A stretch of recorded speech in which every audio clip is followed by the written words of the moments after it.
लो भाई क्लास 10 देखो, सवाल नंबर 6 देखो 6.5 और सवाल नंबर 6 में क्या कह रहा है आपको, ABC is an equilateral triangle. अच्छा एक बात सुनो मेरे ध्यान से, बहुत ध्यान से, तुम अगर ये पूरा चैप्टर छोड़ते हुए मान लो तो 6.5 अच्छे से रेडी कर लेना, इससे क्वेश्चन आपकी जरूर आएगा।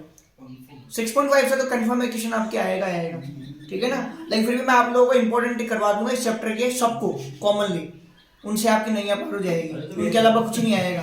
अभी सुना जी सवाल नंबर 6 क्या कह रहा है, ये ABC is an equilateral triangle. देखो यहाँ क्या वर्ड आया है, इक्विलेटरल ट्रायंगल। इसकी तीनों तो साइड बराबर हो और साथ में तीनों एंगल बराबर हो। तीनों साइड बराबर का मतलब है AB BC CA बराबर और तीनों एंगल बराबर मतलब 60 डिग्री। रात बंद कर देंगे, ठीक है ना। आगे क्या करा ये, उसकी साइड जो है वो 2A है। फाइंड इट्स एल्टीट्यूड, आपको निकालना है क्या, उसका एल्टीट्यूड निकालना है। तो देखो सवाल नंबर 6 में इतनी सी बात है, ये तो रहा आपका ट्रायंगल ABC, डन। ये आपका क्या है, ट्रायंगल AB और C, जिसमें AB BC और AC ये तीनों ही साइड बराबर है। पहली बात तो इसमें गिवन है अपने पास, है ना। आपसे पूछ रहा है एल्टीट्यूड, और एल्टीट्यूड का मतलब होता है हाइट, ये लो हाइट, ये आपका एल्टीट्यूड है।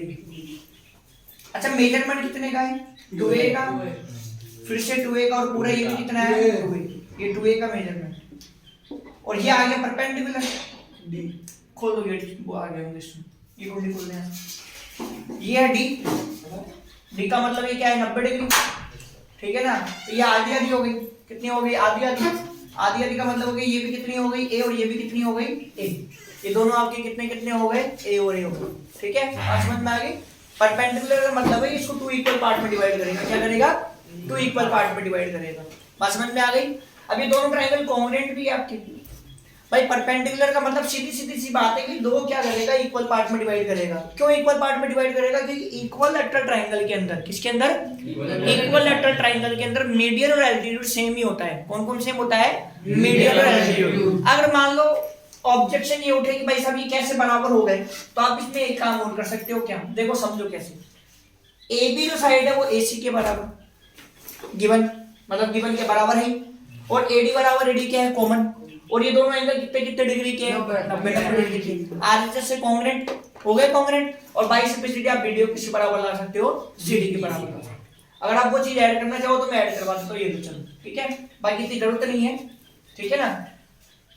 मैं लिखवा देता हूं, इसमें आप लिखना पहले इन दोनों ट्रायंगल को कांग्रुएंट कर देते हैं, AB बराबर AC। सबसे पहले क्या लिखो, AB बराबर AC, ये है गिवन, क्या है गिवन। फिर AD बराबर AD कॉमन, AD बराबर AD क्या है, कॉमन। C लिख रहा हूं, C मतलब कॉमन। और ये प्यारे बच्चों एंगल 1 किसके बराबर है, 2। तो 1 बराबर 2 क्यों है, ईच 90 डिग्री का है, 90 डिग्री। तो बाय कौन सी प्रॉपर्टी लगी, देखो 90 डिग्री के सामने हाइपोटेन्यूस होता है, 90 के सामने क्या होता है, हाइपोटेन्यूस। तो बाय RHS कौन सी प्रॉपर्टी लग गई, RHS रूल। क्या हो जाएगा, ट्रायंगल ADB क्या हो जाएगा, AD और B किसके कांग्रुएंट हो जाएगा, ADC के। किसके हो जाएगा, AD और C के। बाय सीधे सीधे लिखो BD बराबर CD, क्या लिख दो, BD बराबर CD बाय CP। क्लियर। अब वैल्यू हमें निकालनी है AD की। निकालना क्या है, हमको शुरू में उसने बोल दिया था कि हाइट निकालो इसकी। क्या निकालो, हाइट। हमको हाइट निकालनी है। ये एक राइट एंगल ट्रायंगल है, है या नहीं है। अब मैंने BD बराबर CD प्रूफ कर दिया, पूरा 2A है, तो कितना कितना हो जाएगा, A और कितना कितना हो जाएगा, A और A। अब मुझे निकालनी है हाइट, ये H, ठीक है ना। ये मतलब परपेंडिकुलर हुआ, तो परपेंडिकुलर कैसे निकालूंगा, ट्रायंगल ADB में। तो in triangle ADB bye using Pythagoras theorem. कौन सी थ्योरम काम में लेंगे, बाय यूजिंग पाइथागोरस थ्योरम। जैसे हम पाइथागोरस थ्योरम काम में तो हमारे पास फॉर्मूला क्या बनेगा, P स्क्वायर बराबर क्या बनता है, H square minus B square. Perpendicular कौन है मेरा, AD, तो ये लो AD स्क्वायर। हाइपोटेन्यूस मेरा कौन है, 2A, तो ये लो 2A का स्क्वायर। और बेस मेरा कितना है A, तो ये लो A का स्क्वायर। क्लियर। तो यहाँ से आपके पास आ गया AD स्क्वायर, ये आ गया आपके पास 4A स्क्वायर, ये आ गया आपके पास A स्क्वायर। तो यहाँ से आपके पास AD स्क्वायर बराबर कितना आया, 3A स्क्वायर। अंडर रूट ले लो यहाँ से, तो AD बराबर कितना जाएगा, A√3। क्या जाएगा, A√3 यूनिट। और एक खास बात जो याद रखनी, क्या, इक्विलेटरल ट्रायंगल के अंदर एल्टीट्यूड और मीडियन समझते हो ना क्या होती है, सामने से आके और अपोजिट साइड को क्या कर देती है, 2 इक्वल पार्ट में कर देती है डिवाइड। तो ये जो इक्विलेटरल ट्रायंगल है ना, इसके अंदर जो एल्टीट्यूड होता है वही मीडियन होती है, उन दोनों में कोई अंतर नहीं है। लिख लो, भी दोबारा समझा देता हूं ना। क्वेश्चन खत्म हो गया। देखो नेक्स्ट क्वेश्चन नंबर 7 इंपॉर्टेंट है भाई। देखो क्या कह रहा है, prove that sum of the squares of the side of a rhombus. ये क्या कह रहा है, रोम्बस की साइड के स्क्वायर का सम इज इक्वल, वो बराबर है टू द सम, किसके बराबर, sum of the square of the diagonals. मतलब ये कहना चाह रहा है जो रोम्बस है ना आपका रोम्बस, तो रोम्बस की साइड के स्क्वायर का सम किसके बराबर है, उसके डायगोनल्स के स्क्वायर के सम के बराबर। देखो जब कभी भी रोम्बस की बात आए ना, तो रोम्बस का डायग्राम मैक्सिमम टाइम आप ऐसा बनाया करो, मैक्सिमम टाइम ऐसा टिल्टेड वाला ही बनता है, लेकिन उसकी वो रेयरेस्ट केस में बनाते हैं, बना लो वैसे वो भी कोई दिक्कत नहीं है, लेकिन ज्यादा बेहतर होता है कि आप ये वाला डायग्राम बनाओ। ये रहा आपका रोम्बस एबीसीडी, क्लियर। रोम्बस का साफ साफ मतलब हो गया किसी चारों साइड क्या होगी आपस में बराबर। क्या किसी और को और प्रॉपर्टी याद है, रोम्बस की और प्रॉपर्टी क्या होती है भाई, रोम्बस की चारों साइड तो बराबर होती है। इसके अलावा यार बहुत रोम्बस की और भी प्रॉपर्टी होती है, इसकी चार साइड तो बराबर होती है। इसके अलावा एक खास प्रॉपर्टी और होती है जो उसको यूनिक बनाती है, डायगोनल्स। शाबाश, बिल्कुल सही कहा इसने, डायगोनल्स इक्वल नहीं होते। एक पॉइंट और बोल दो, उसके बाद इस पूरे सवाल में जान आ जाएगी। एक पॉइंट और है जो डायगोनल से जुड़ा हुआ है। शाबाश, इसके डायगोनल्स क्या करते हैं, 90 डिग्री पर बाइसेक्ट करते हैं। क्या करते हैं, 90 डिग्री पर बाइसेक्ट करते हैं। उसके डायगोनल इक्वल नहीं होते। स्क्वायर में और रोम्बस में अंतर है, रोम्बस की चारों साइड बराबर होती है, स्क्वायर की चारों साइड बराबर होती है, तो समानता हो गई। दूसरी बात, स्क्वायर के डायगोनल बराबर होते हैं, लेकिन प्यारे बच्चों रोम्बस के डायगोनल बराबर तो नहीं होते हैं, लेकिन क्या करते हैं 90 डिग्री पर एक दूसरे को बाइसेक्ट करते हैं। और बाइसेक्ट का मतलब है दो बराबर टुकड़ों में डिवाइड करते हैं। देखो ये रहा, ये इसका एक डायगोनल ये रहा और एक इसका डायगोनल ये रहा। और जो डायगोनल की खास बात थी वो ये है कि ये 90 डिग्री पर बाइसेक्ट करते हैं। किस पर, 90 डिग्री। तो ये हुआ ओ मिड पॉइंट। इसका मतलब है ये OC और OA 100% बराबर है, और इसका मतलब है ये जो OD है ना वो 100% किसके बराबर है, OB के। किसके बराबर है, OB के। अब आप देखो प्रूफ इसका, पहली बात ये दे रखा है तो उसको काम में लेना ही पड़ेगा आपको। तो रोम्बस है ABCD, क्या है, ABCD इज अ रोम्बस। और अगर ये रोम्बस है तो उसका साफ साफ मतलब ये हो गया कि AB BC के बराबर है और BC CD के, और CD किसके बराबर है, DA के। That is called equation number 1। दूसरी बात, ये AC और BD परपेंडिकुलर बाइसेक्टर है। नाउ AC किस पे परपेंडिकुलर बाइसेक्टर है, BD पर। तो मैंने क्या बताया आपको, OA किसके बराबर होगी, OC के। यहां से आप क्या लिखेंगे, OA बराबर OC और बराबर कितना होगा, हाफ ऑफ AC। इसके अलावा आप क्या लिखोगे, OB बराबर OD। क्या लिखोगे, OB बराबर OD, और ये कितना होगा, half of BD। That is called equation 2 और that is called equation number 3। बात समझ में आ गई, क्लियर सी बात है। इसकी चारों साइड बराबर होगी, डन। इसके डायगोनल एक दूसरे को क्या करेंगे, बाइसेक्ट करेंगे। मतलब अगर ये 20 सेंटीमीटर का है ना तो ये कितने का होगा, ये कितने का होगा, मतलब OA क्या हो गया, AC का आधा, AC का आधा हो गया ना। ये अगर 40 का है तो OD कितने का होगा, 20 का, और ये भी कितने का होगा, 20 का। मतलब OD कितना हो गया, आधा, आधा हो गया BD का, और OB भी कितना हो गया, आधा हो गया किसका, BD का, हाफ हो गया ना। अब ध्यान से देखो, जब बात हमारी क्या चल रही है, राइट एंगल की। किसकी बात चल रही है, राइट एंगल की। और जब राइट एंगल की बात हो, उसमें भी राइट एंगल ट्राइंगल हो, क्या हो, राइट एंगल ट्राइंगल, तो कौन सी थ्योरम इससे रिलेटेड है, पाइथागोरस से। कौन से रिलेटेड है, क्योंकि जिस एक्सरसाइज से पहले जो थ्योरम दी गई है ना वो एक्सरसाइज 19 से होगी, ठीक है। तो अब इनमें से 4 राइट एंगल ट्राइंगल है, 1 2 3 4, कोई एक ले लो। मैंने ले लिया AOB, ठीक है, कोई सा भी एक ले लो। तो मैंने पी लिया AOB ट्राइंगल। कौन सा ट्राइंगल ले लिया, AOB। तो इन ट्राइंगल AOB, ये कौन है, हाइपोटेन्यूस, ये कौन हो गया, बेस, ये कौन हो गया, परपेंडिकुलर। तो bye using Pythagoras theorem, bye using Pythagoras theorem आप क्या लिखोगे, AB स्क्वायर बराबर क्या होगी, बोलो वैल्यू। AB आपका हाइपोटेन्यूस है ना, तो बोलो इसका स्क्वायर किसके स्क्वायर के बराबर होगा, और प्लस मतलब OA और OB है ना। तो आपका क्या हो जाएगा, AB स्क्वायर बराबर क्या हो जाएगा, बोलो, OB square plus OA square plus OB square. Clear. अब ऊपर आओ जरा एक बार, इक्वेशन नंबर 1, आप इक्वेशन नंबर 2 क्या कह रही है आपको, OA कौन है, हाफ ऑफ AC, कौन है, हाफ ऑफ AC। तो ये लो AB स्क्वायर बराबर, मैंने OA की जगह क्या रख दिया, हाफ।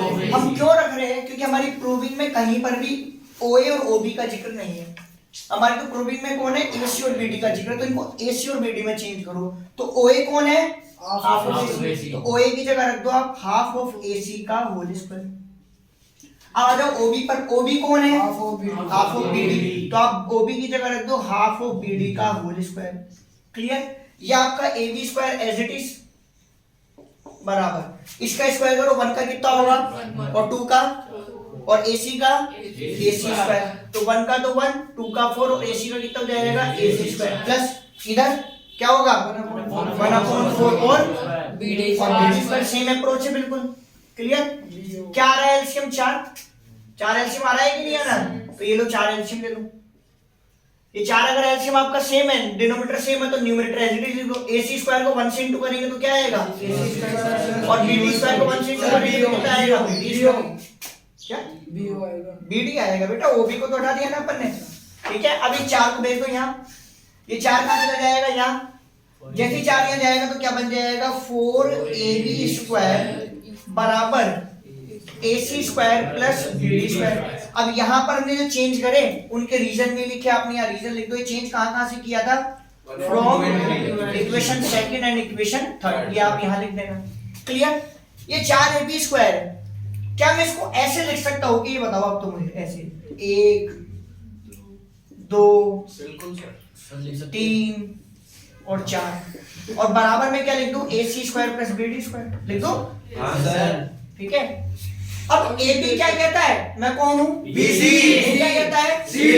क्या कहता है? DA। बदल दो, एक AB को होल्ड कर लो और फिर अलाइन से बदलते जाओ। AB इसको बना दो BC, इसको बना दो CD, इसको बना दो BA और बराबर में क्या लगा दो AC square plus BD square and hence proved. और रीजन है फ्रॉम 1। क्या है रीजन? From equation 1। ठीक है, लिख लो। देखो नेक्स्ट क्वेश्चन नंबर 8 देखो भाई बच्चों, देखो ध्यान से सुनना। ये ट्राइंगल है ABC जो आपको गिवन है, डन। और इसके साथ साथ इसके अंदर इंटीरियर में O पॉइंट है। अच्छा पहली बात जो शेप बनाई है ना, उससे आपको लग रहा होगा राइट एंगल वाला डायग्राम बना दिया आपने, लेकिन यहाँ पर एंगल भी 90 डिग्री नहीं है, ऐसा कुछ मेंशन नहीं है, नॉर्मल ट्राइंगल बोला है। और O जो पॉइंट है वो इसके इंटीरियर है, मतलब इसके अंदर है। साथ में आपको बोल रहा है कि OF AB पे परपेंडिकुलर गिवन है, OB BC पर और OE AC पे परपेंडिकुलर है। फर्स्ट पार्ट ये प्रूफ करना है आपको, OA OB और OC इन तीनों का square minus OD square minus OE square minus OF square बराबर इन तीनों के स्क्वायर के सम के बराबर होना चाहिए। तो देखो OA OB और OC की बात कर ही रहा है ना वो, तो कंस्ट्रक्शन होगा OA को OB को और OC को आप ज्वाइन करोगे। किसको ज्वाइन करोगे? एक तो OA को ज्वाइन करोगे, एक OB को ज्वाइन करोगे और साथ में किसको ज्वाइन करोगे आप? OC को। ये आपका कंस्ट्रक्शन वाला पार्ट है जो मैंने लिख दिया है। अब देखो फर्स्ट पार्ट, अब देखो फर्स्ट पार्ट में ये लेफ्ट हैंड साइड है और लेफ्ट हैंड साइड में देखो 1 2 3 4 5 6 बातें। अगर 6 चीजें निकालूं, 3 को तो जोड़ूं, 3 को माइनस करूं, लेफ्ट में तो 6 बार कैलकुलेशन करनी पड़ेगी, राइट में कितने बार है? 3 बार। तो मैं राइट वाला हिस्सा सोल्व करूंगा, ये निकालूंगा, ये निकालूंगा, ये निकालूंगा, तीनों को जोड़ूंगा, अपने आप ही आ जाएगा। हमको देखना क्या है? अब हमको सबसे पहले देखना है कि AF कौन से वाले राइट एंगल ट्रायंगल में। देखो कहां पर है AF, कहां पर है AF? राइट एंगल ट्रायंगल का नाम बोलो, क्या होगा? AF। मिल गया पहला ट्रायंगल। दूसरा क्या लेना है? BD। कौन से राइट एंगल ट्रायंगल में BD? BDO, ये D है, ये कौन है? D। तीसरा क्या लेना है? CE, वो कौन से ट्रायंगल में? CEO। तो इन तीनों ट्रायंगल को 1 बाय 1 सॉल्व करेंगे, 3 वैल्यूज निकालेंगे और फिर तीनों को क्या करेंगे? ऐड करेंगे। क्या करेंगे? ऐड, जोड़ना ही है ना। तो सबसे पहले बात करते हैं AF, तो ट्रायंगल लेंगे AF। कौन सा लेंगे? In triangle AFO। और कौन सी तरफ लगनी है? राइट एंगल है तो पाइथागोरस। ठीक है ना। आप लिखेंगे 90 डिग्री है, देखो 90 के सामने होती है हमेशा हाइपोटेन्यूज, 90 के सामने। तो 90 के सामने कौन है? OA। OA कौन है? हाइपोटेन्यूज। ये कौन है? बेस। ये कौन है? परपेंडिकुलर। निकालना मुझे कौन है? AF। तो AF मेरा कौन है? परपेंडिकुलर ना। तो मैं P स्क्वायर का फॉर्मूला क्या होता है? P स्क्वायर बराबर H square minus B square. ये लो AF स्क्वायर बराबर कितना हो जाएगा? हाइपोटेन्यूज मतलब OA square minus OF square. Equation number 1। ठीक है ना। Reason by using Pythagoras theorem. और इसके साथ साथ आपने क्या लगाया है? कौन सा फॉर्मूला लगाया है? परपेंडिकुलर स्क्वायर बराबर क्या लगाया आपने? H square minus BC square. ये तो लगाया आपने। क्लियर? पहली बात आ गई। अब AF के बाद क्या निकालना? BD। कहां पर है बीडी? ये रहा बीडीओ, इसी ट्रायंगल में है ना, तो in triangle BDO. Same approach से बोला, अब तुम बताओ बीडी स्क्वायर की वैल्यू क्या आएगी। अब आप बताओ बीडी स्क्वायर की वैल्यू क्या आएगी, बोलो साहब। बीडी स्क्वायर की वैल्यू, हाँ जी बोलो बीडी स्क्वायर, तेज बोलो तो आवाज तो आए। बीडी स्क्वायर की वैल्यू क्या आएगी? पहले तो देखो बीडी क्या है, 90 डिग्री के सामने हाइपोटेनियस है, मैं निकाल रहा हूँ बीडी बेस। हाँ तो क्या होगा formula? P square minus OD square. OD एक जड़ा बोल, तो ओबी बोल स्क्वायर माइनस थोड़ा तेज बोल। ओबी स्क्वायर माइनस ओडी बिल्कुल, OB square minus OD square, base निकाल रहे हो ना, तो हाइपोटेनियस स्क्वायर माइनस मतलब परपेंडिकुलर स्क्वायर, तो आपके पास हो जाएगा हाइपोटेनियस से ओबी, तो OB square minus OD square. ये बात समझ में आ गई क्या सबको? Same reason as it is लिख देना। अब तीसरा ट्रायंगल कौन सा है जिसके अंदर आपको क्या चाहिए? सी। कहां पर है वो ट्रायंगल? सीईओ। तो इन ट्रायंगल सीईओ क्या निकालना है? CE square. बताओ फॉर्मूला सीई स्क्वायर की फॉर्मूला क्या बनेगा? बोलो सी स्क्वायर। आप तो 90 देखो, 90 के सामने hypotenuse OC square minus OE square, तो आपका हो जाएगा OC square minus OE square. ये इक्वेशन नंबर 3। Same reason. क्या करना है इन तीनों को उसके अकॉर्डिंग देखो, क्या करना है? ऐड करना है, तो 1 को 2 को और 3 को ऐड कर दो। अब ऐड करेंगे तो क्या नियम होगा? लेफ्ट लेफ्ट में ऐड होएगा, बराबर लगकर राइट राइट में, तो left plus left plus left, मतलब ये लेफ्ट प्लस ये लेफ्ट और प्लस ये लेफ्ट, इसके बराबर आएगा ये साहब, ये आएगा आपका ये वाला राइट ओए square minus of square plus ये वाला राइट ओबी स्क्वायर माइनस ओडी स्क्वायर और प्लस ये वाला राइट, कौन है वो राइट? ओसी स्क्वायर माइनस ओई स्क्वायर। अब क्या देखो मैच हो रहा है क्या फर्स्ट पार्ट से? 3 वैल्यू प्लस में है, ओए है, ओबी है और ओसी 3 प्लस में है, 3 माइनस में है, ओडी ओई और ओएफ, तो ये रहा ओडी माइनस में है, ओएफ माइनस में और ओई माइनस में, तो फर्स्ट पार्ट आपका हो गया, कर दो कॉपी।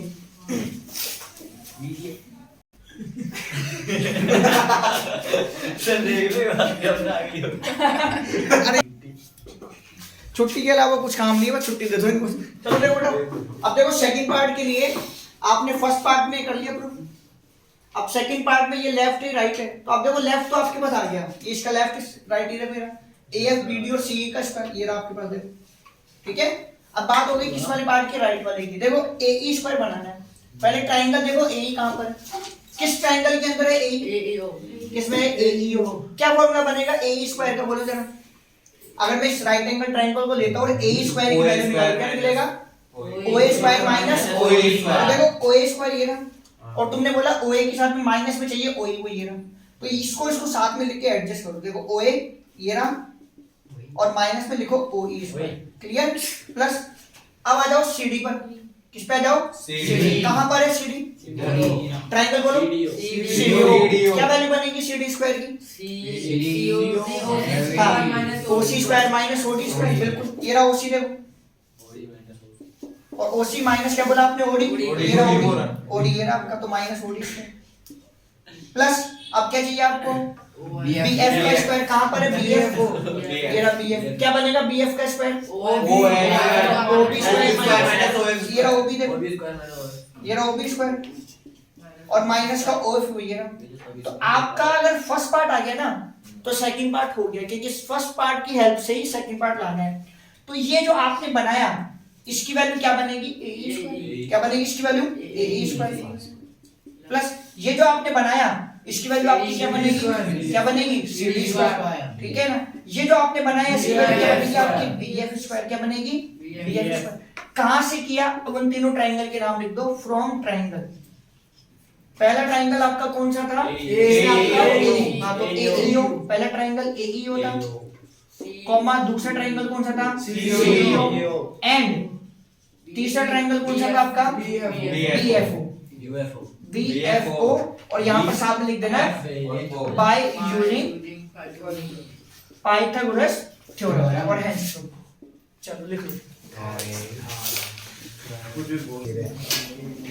लो भाई, देखो क्वेश्चन नंबर 12 देखो बराबर से, और सवाल नंबर 12 में क्या कह रहे हैं? सॉरी पहले 10वां ये बोल रहा है wire attached to a vertical pole एक वायर है जो वर्टिकल पॉल से अटैच करा हुआ है, जिसकी हाइट कितनी है 18 मीटर, कितनी है 18 मीटर, लेकिन वायर की लंबाई 24 मीटर है और वायर हमेशा हाइपोटेन्यूस होगा। कैसा होगा?